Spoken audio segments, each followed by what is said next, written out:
Hi, welcome back to the Mob Mentality Show. My name is Austin Chadwick and co-host is Chris Lucian.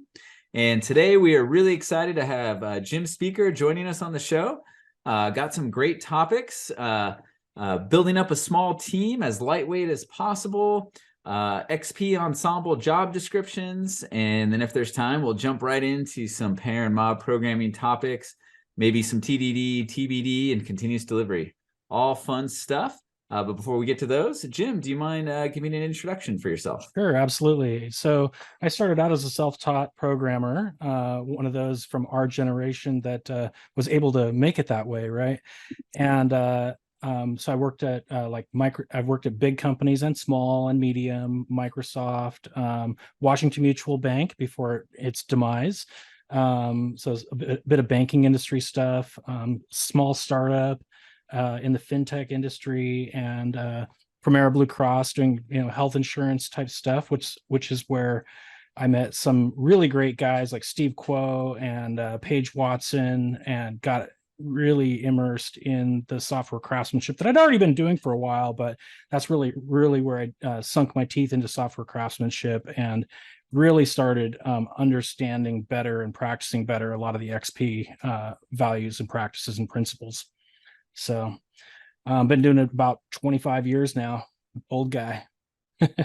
Love it. Awesome. And yeah, before we even started recording, we were just chit-chatting, and Jim was just talking about how he loves being in a legacy code base. And so there's right. There's a sign of a crafts person, if there ever was one. So I'm one of those. Yeah, I'm one of those. Yes, that's awesome. Yeah, so what we're here to talk about today is kind of more on the I don't know, if recruiting or hiring kind of a vein of.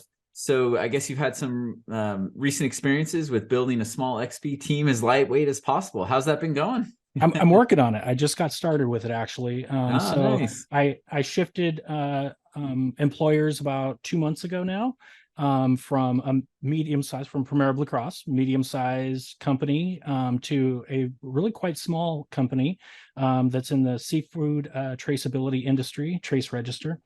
And I was hired primarily to make their software better, which is really a great reason to be hired, right? Because while I'm going to be delivering some feature work and stuff, my real focus is on making everything in terms of design and architecture better. And so I was able to hire. I knew that I was going to be hiring, shortly after coming on, and after about a month, I started with this job description. And I kind of I got to thinking about the job description. I'm like, God, I hate most of the job descriptions that are out there, right? It's like, here's what you'll be doing, your day-to-day responsibilities, and here's the list of things that we want you to know, and blah blah blah. I'm like, that's not what I care about. When I interview people, my primary way of interviewing them is with FizzBuzz. I pair with them. If there's more than me, we mob with them on FizzBuzz and find out in the course of an hour what it's like to work with them. So I'm like, writing up this job description, I'm like, okay, I just need to talk about XP values and talk about some of the XP practices. What is it really going to look like from day to day to be working with me? And then as we hire more people, to be working with us, and see who's really interested in that. And I think that I'll learn. One of the things that occurred to me was I think that I'll learn very quickly in this little interview process, which I start with a very short, like 15-minute conversation, just to find out if I want to talk to the person more.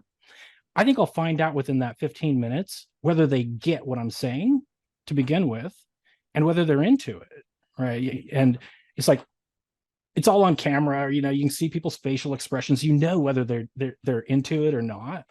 And so, anyways, that was kind of the genesis of why I wrote it up that way.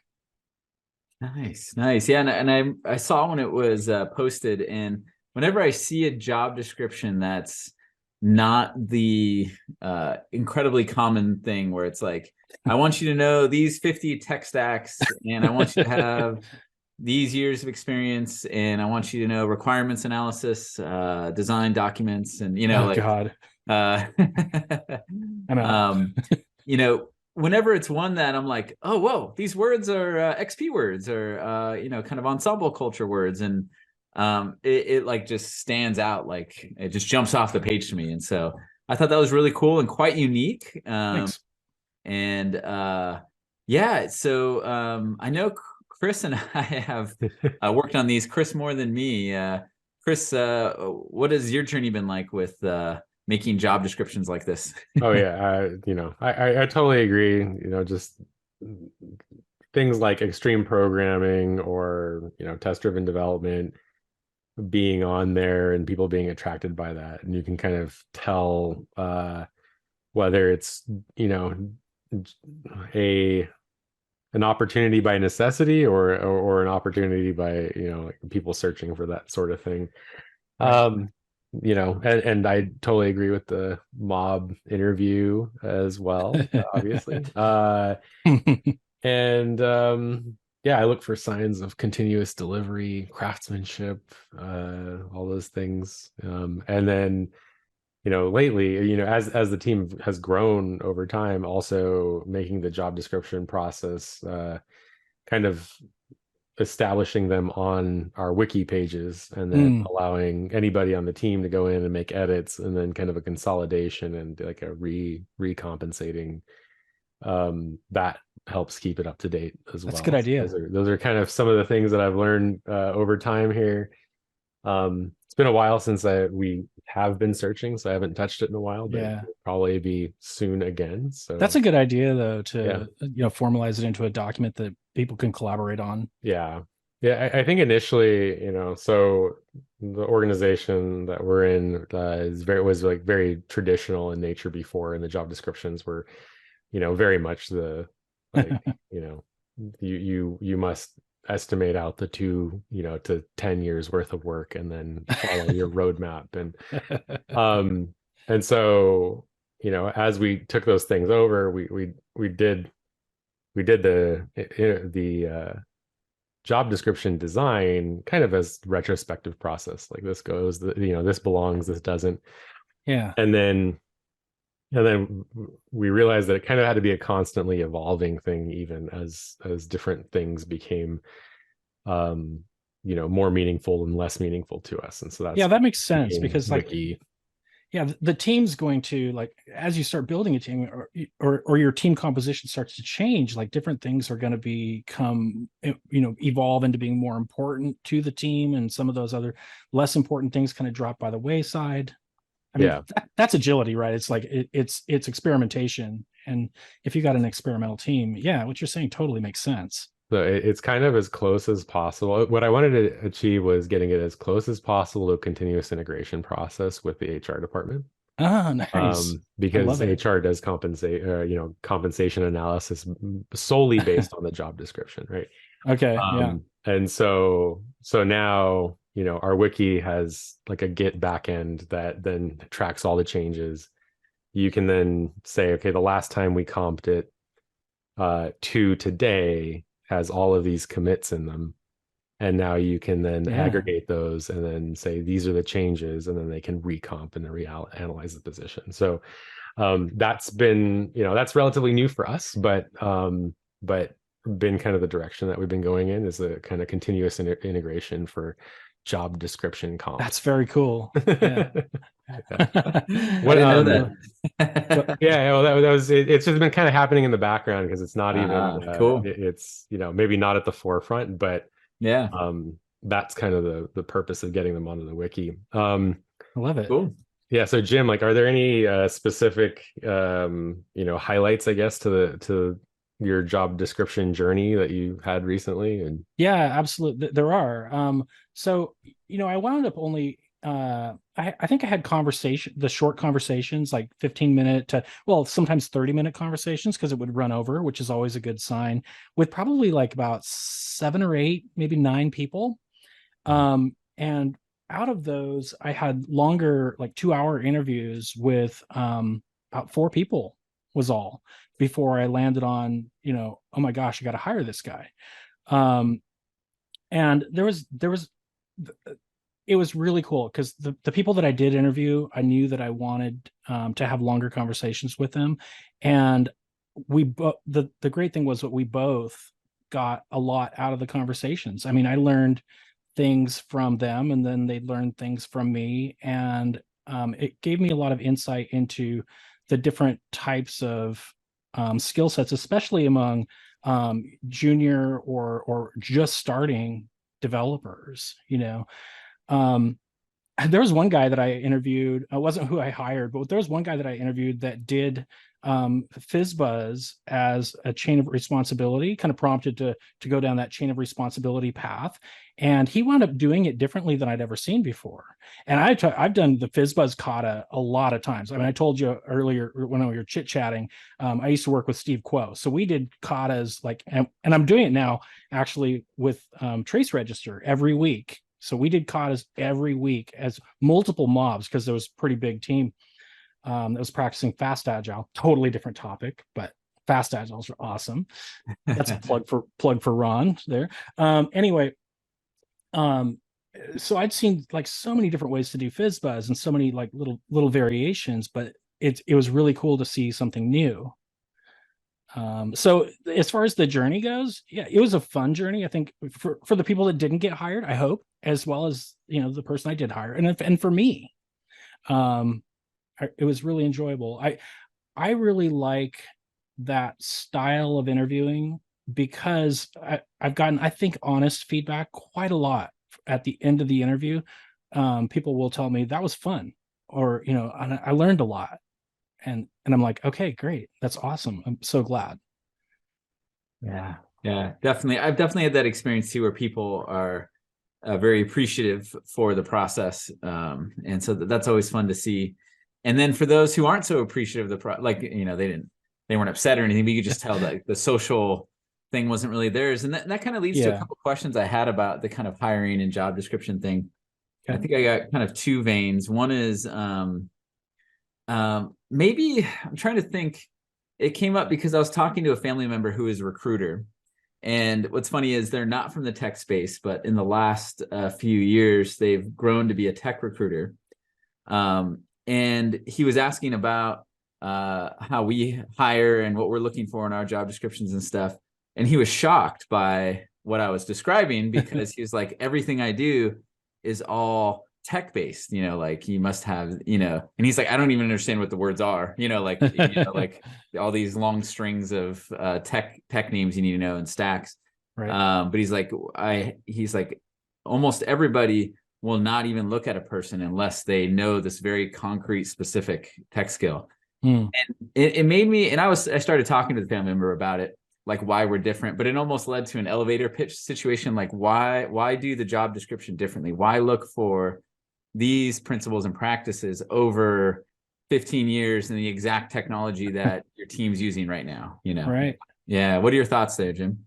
Well, I absolutely agree that you should be looking for more of an interest and aptitude, right? And so there's a guy that I worked with at Premier Blue Cross that was hired. He was a Java developer and Linux guy forever, right? And when he was hired, he was hired onto a team that was doing C# development, but he was an XP guy, right? And he quickly shifted over to C#. One of the best guys that I worked with, Garrick West, brilliant dude. Anyways, I learned a lot from working with those guys in terms of what to be looking for, because at that job, we hired this guy, Carson, and I think it was his second job. He'd worked at Microsoft for a while, and I'm sorry, Microsoft, but you learn some bad coding habits at Microsoft, depending on what team you're on.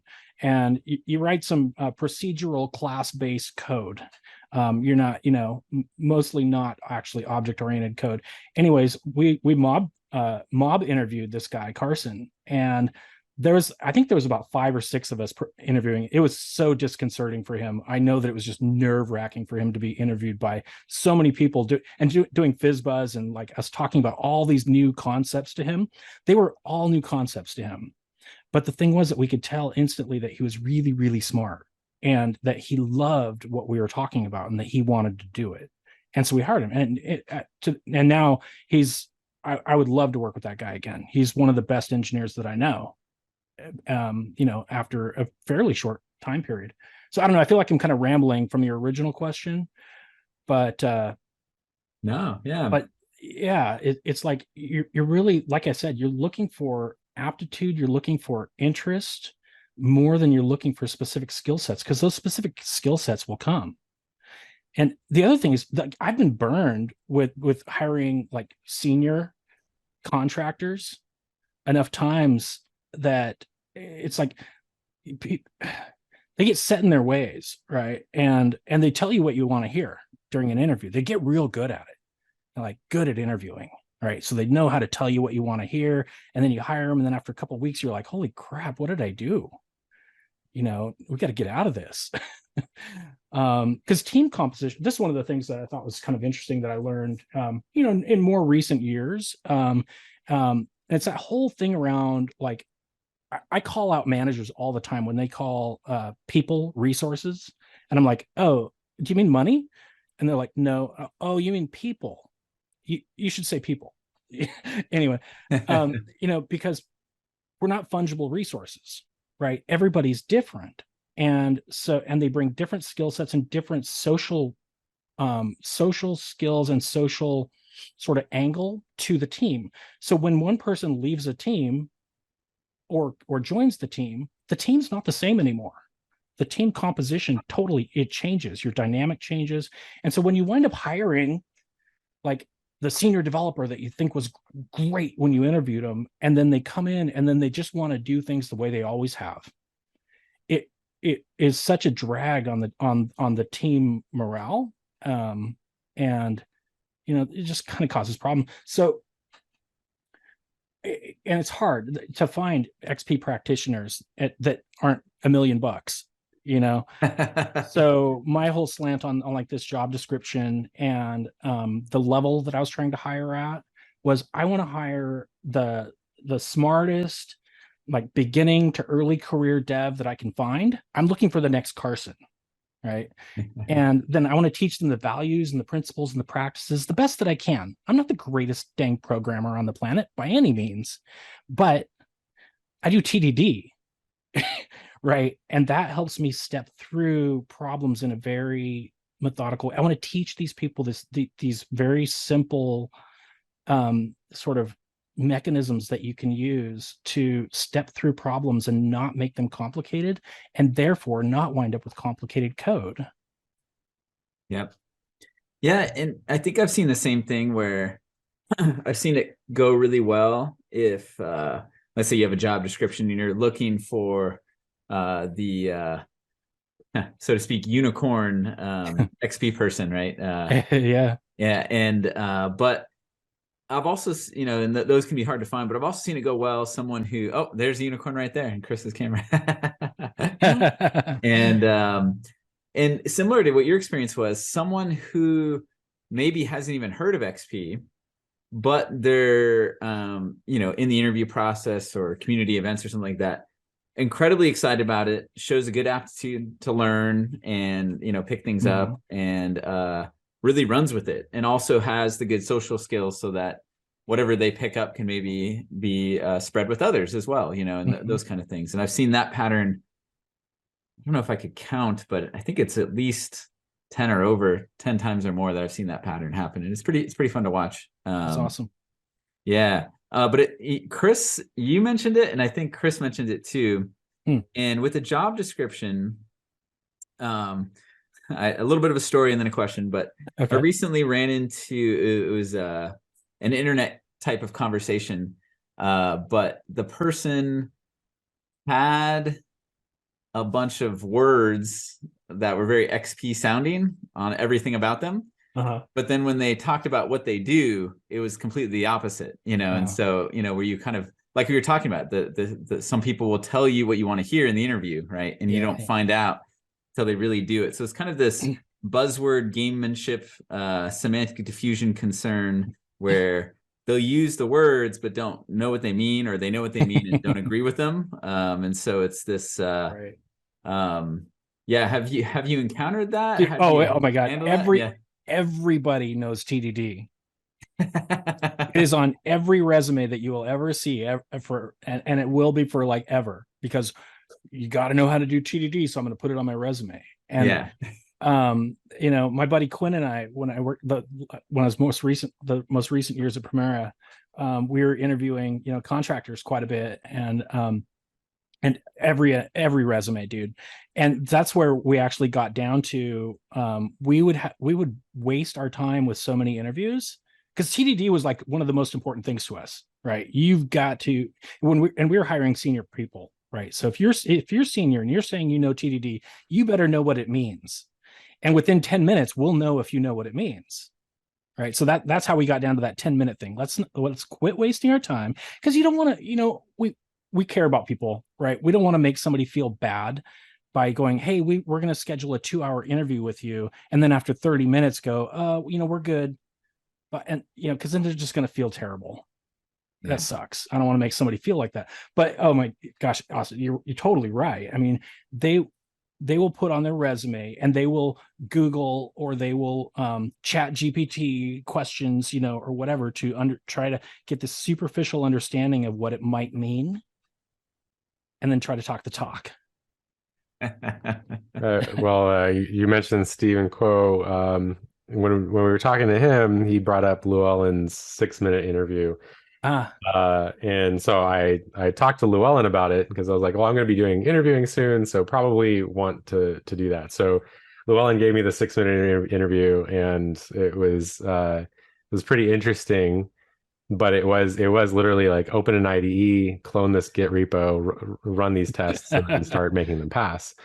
And I was like, wow, this is great, because it literally in 6 minutes you can know whether or not you want to continue the conversation. So and then Llewellyn, I was talking to him, and he brought up Blink, the book from Malcolm Gladwell, which I happened to be reading, or had just finished reading right before doing this 6-minute interview with him. So it was very timely. I have not. But yeah, it talks a lot about taking your initial reaction to something, be it visceral or positive, and that reaction is actually higher quality than maybe 30 minutes of analysis or longer. Okay. And the book starts out with this idea that there was a forgery of a ancient sculpture, and everybody was like, yeah, this is aged properly, all of the chemical composition's good. They did all this really deep analysis, but when these experts entered the room and saw it, they immediately got a sinking in their stomach, or they started sweating, or whatever. And so it turned out that it was a forgery, and they figured out how to make the chemical composition based on aging potatoes and potatoes on the surface of the statue. Wow. And so and there's a whole bunch of stories like that. And so, basically the 6-minute interview is like a contextual analysis of their programming ability within that lens. And no one's going to be, the delay with ChatGPT or all these other things. There's a lot of things where you'd be able to see oh, this person's just not talking through what they're doing. They're not. And it would expose those things very quickly. So yeah, you can kind of see their eyes move to another monitor too. Yeah. Wait, I mean, so I think I'm okay with them using ChatGPT to figure it out. But even if they can't describe what they're doing or why, and then that's also a big tell. But yeah, it's it was all very interesting. Yeah, we would start with really early on, go something like, how did Quinn put it the best? He'd say, as concisely as you can, describe the process of doing TDD. And when people would start out by going red, green, refactor, I mean, that's probably about as concise as you can get, right? Yeah. It's three words, done. I mean, obviously we're looking for a little bit more than that, but yep. Yeah, it reminds me of the Thinking Fast and Thinking Slow book. I think I'm butchering the title a little bit. Thinking Fast and Slow, I think. Thinking Fast and Slow, yes. It was talking about when to trust your intuition and when to not. And I think the author was self-described himself as having a bias against people's intuitions being reliable. But he did say, but he had a coworker in the industry who kind of had a different career path, kind of proving the opposite. But that there are certain fields where intuition is incredibly reliable. Like a very seasoned, trained chess professional has a lot of intuitive ability to just tacitly see something and know, right? Right. Whereas talking about other domains where they're even paid to be an expert, but statistically what they pick and do is no better than random selection and stuff like that. And so, but I think it's a fair hypothesis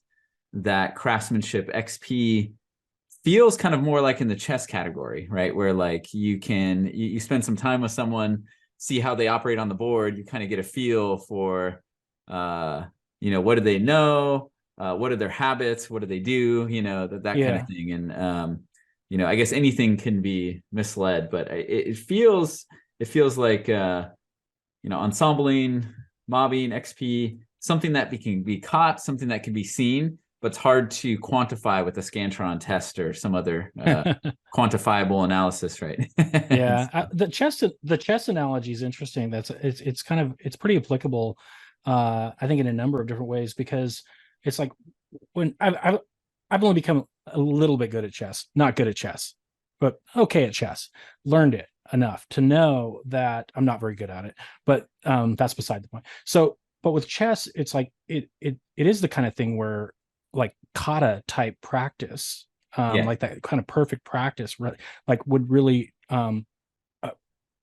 reinforce the skills that you need in order to have good intuitive thought when new problems present themselves. Because you can learn all these different moves in chess, and at the same time somebody's going to come along and they're going to do something different, right, all the time. And then you got to think on your feet. And it's kind of the same thing with XP practices, right?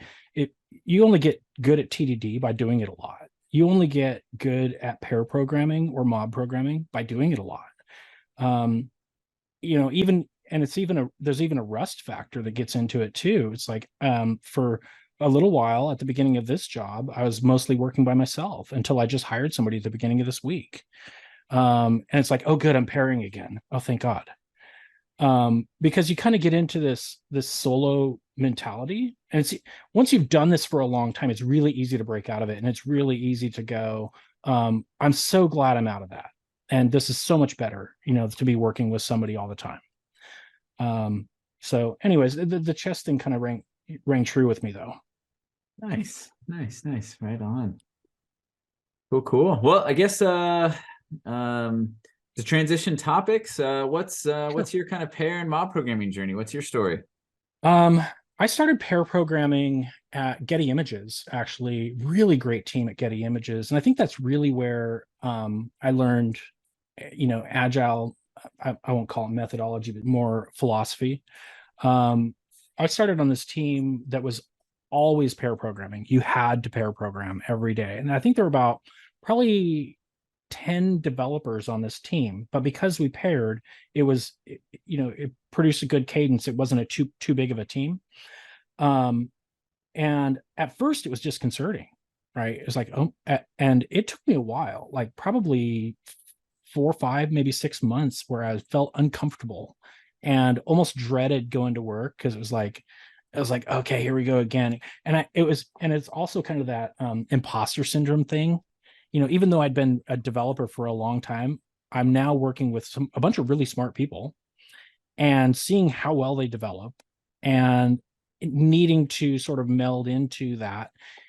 And it was disconcerting. It was like, it took me a while to feel comfortable with it, but after about something clicked, and I started feeling more comfortable with it, and it was what we did. It became normal.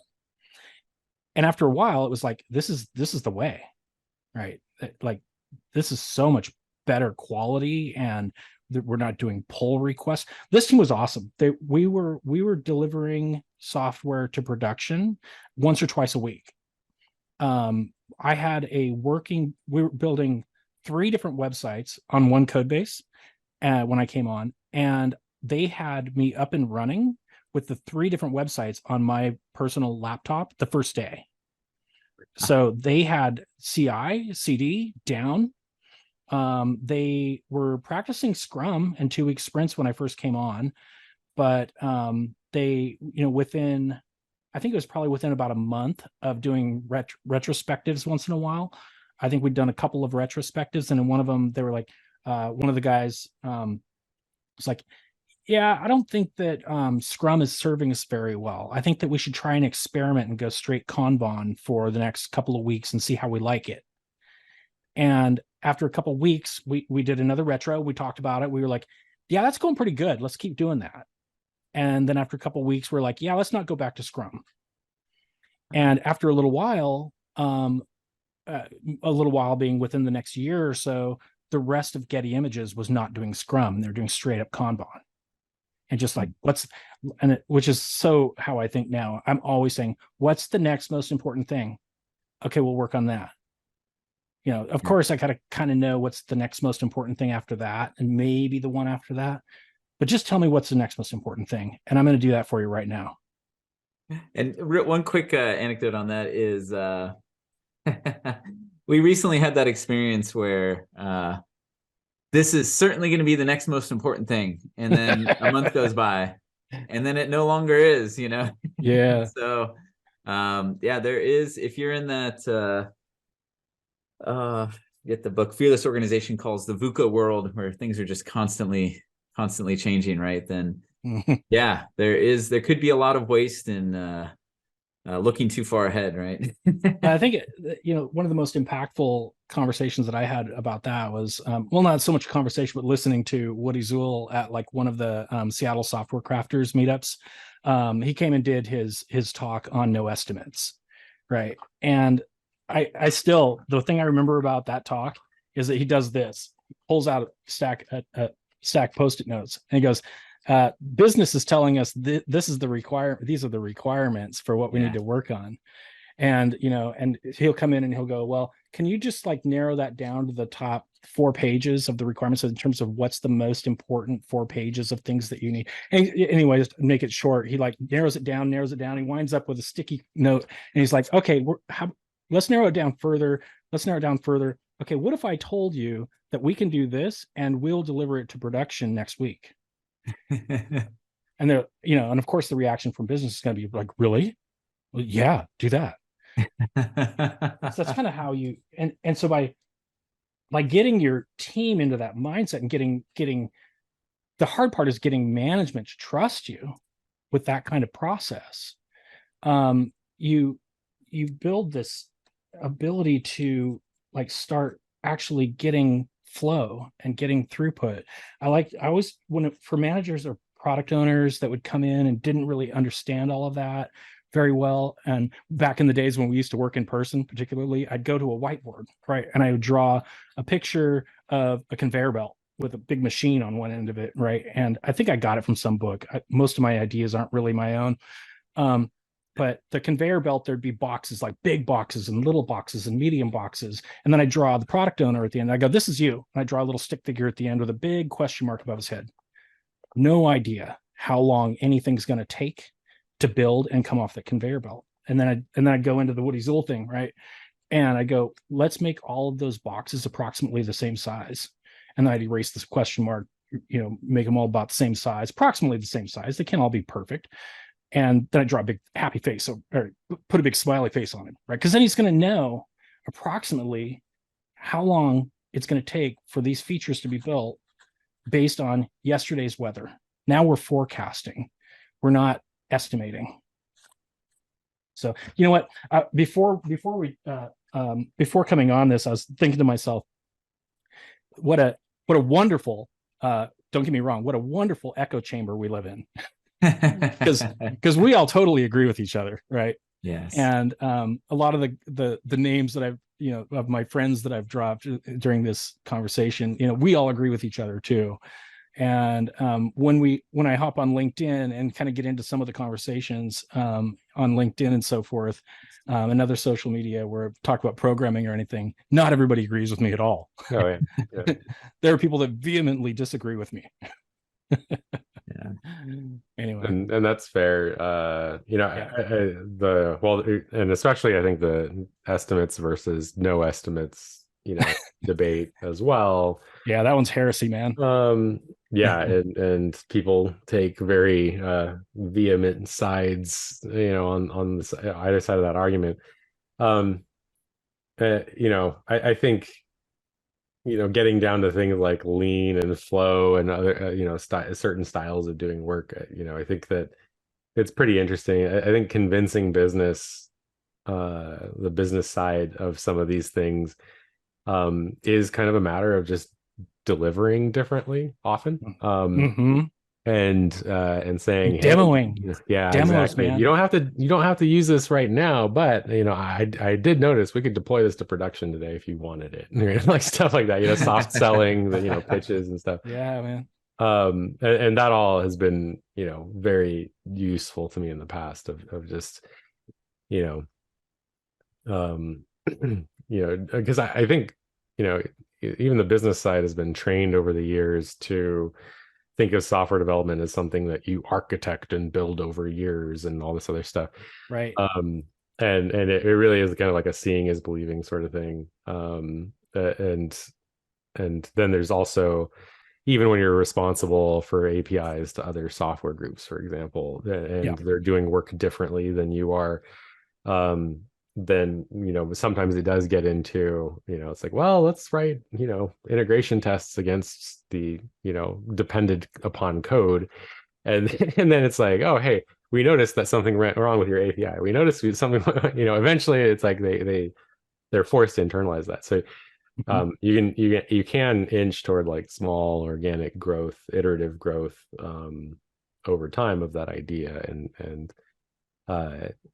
it's nice to be able to realize the benefits of things earlier in the process, and so because I think on the other side of the argument, you're just always buying more time and increasing your stress, and you're always borrowing against the future, and that has issues for sure. Yeah. It's tricky when you're working on a team that's not cross-functional. Like you brought up, like if you're developing an API that some other team is consuming and stuff, it's tricky, right? What's the consuming, like maybe you got a UI team that's going to be consuming your API, but your team isn't ready to start building that API component, but man, they're ready because they're fast and they're lean, right?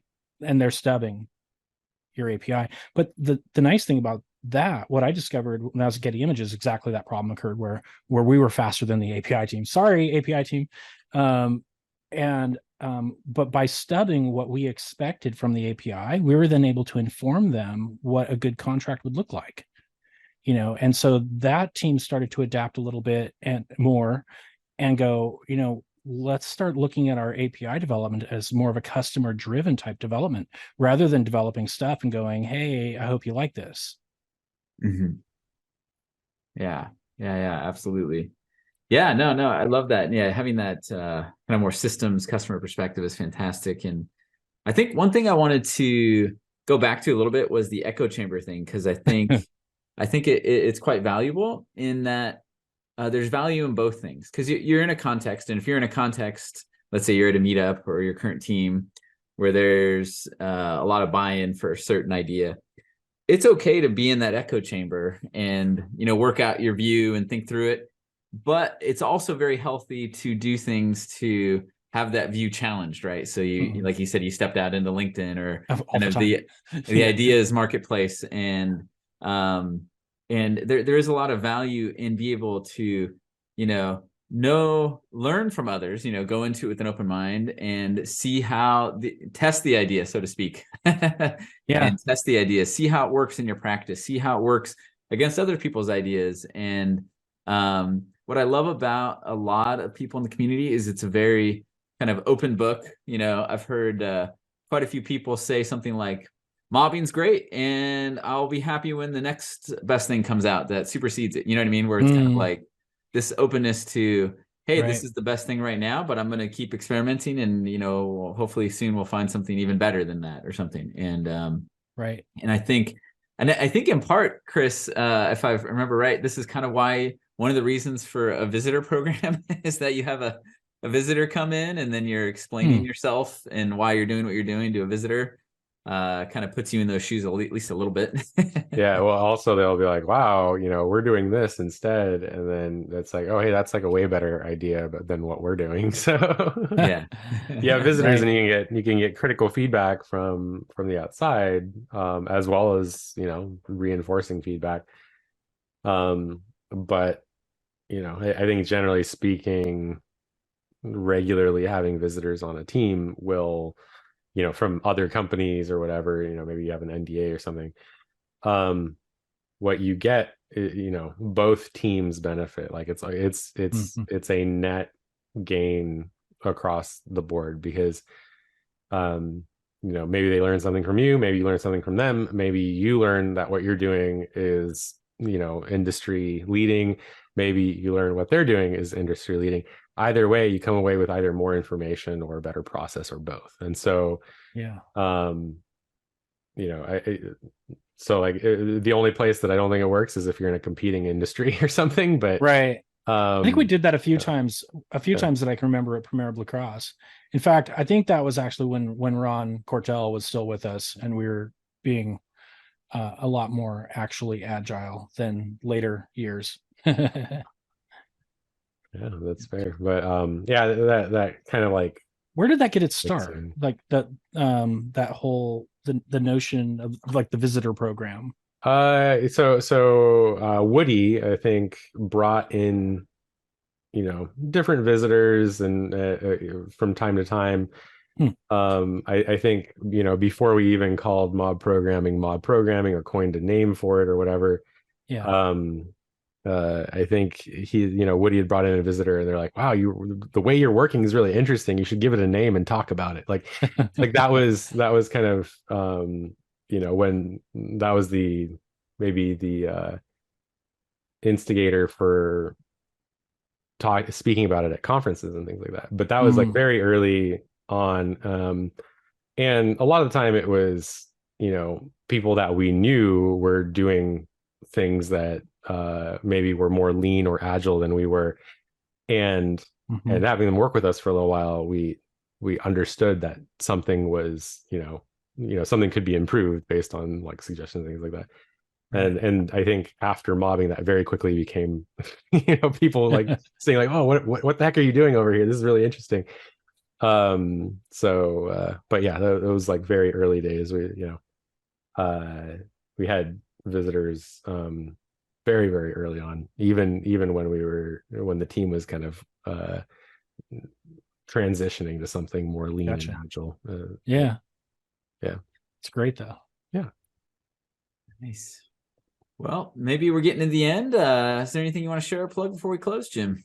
Plug. Okay, sure. For just in case there are any fly fishermen that are also programmers listening to this, in the last year plus, I've developed an app called Hatchpedia, and it's now, as of the beginning of this year, it's on iOS and Android. Actually, a little shout out to the Uno platform guys, because they saved my bacon.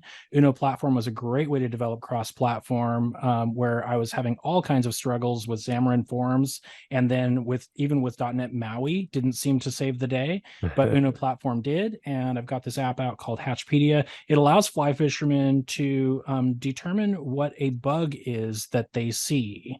So you can type in all kinds of descriptions, just plain language descriptions, and it has a patent pending search engine that searches against a massive database that sits on your phone, so you can use it offline.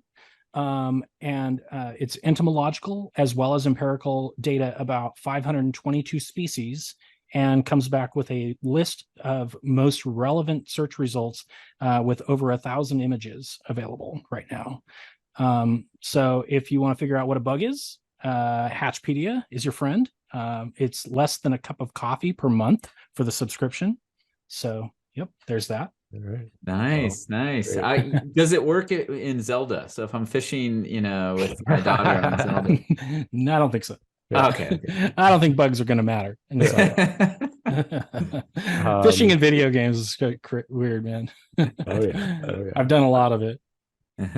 So so to our audience, if you like identifying bugs in code or while you're fishing, Right.